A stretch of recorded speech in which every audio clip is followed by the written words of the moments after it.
sila warra baaleetii fi galatatu malee kenni jennaan hangami deemi jennaan garami loli jennaan dhukaasu himi jennaan gabaasu isaanu ajajan didani garuu badiin isaanii maali mi maaliif buqqaafamanii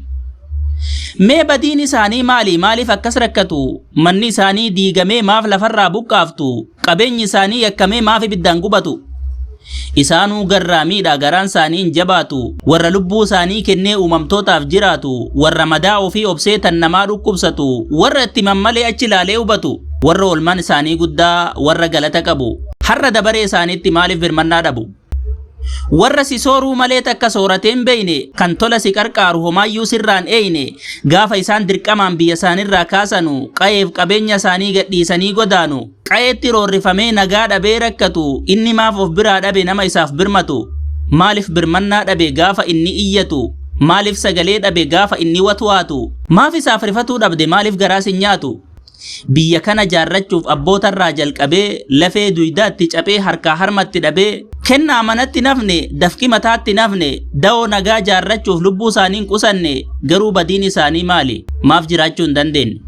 biyyuma teenna jedhee aarsaatti kaffale dhiphinnaaf yaaddootti ta'ee bahee galuu wallaale akkuma bulee ka'uun inumaayyuu itti caale biyyi isaanii tanuma biyya biraan qabanii biyya isaanii keessatti garuu jiruu gammachuun qabanii jiraatanii nagaan qabanii du'an awwaalchan qabanii iyya birmannaan qabanii badan barbaachan qabanii dhukkubsatan goomtaan qabanii biyyuma isaanii keessatti jiraatu jiruu raachaa takka jilmaan dhumanii takka ammoo jiraachaa takka jilmaan buqqa'aa takka ammoo qubachaa takka biyyaa godaanaa gadhiisanii baqachaa akkuma bulanii ka'aniin jiruun itti hammaachaa jireenya maalii miti jiruu jaldee sagaaraa jiruu weennii mukarraa jiruu tafkii okkoltuu jiruu tiittee bararaa biyya nuti jaallannu kan nuti mararfannu kan lubbuu aarsaa goonee diinarraa hambifannu ofiifuu nu biqilchiti diina garaa jabaatu kan dirqamaan nu dhiibee biyyarraa nu kaafatu qa'eef qabeenya keenya ormatti gurguratu baay'ee nutti jabaateera rabbiin nu haa yaadatu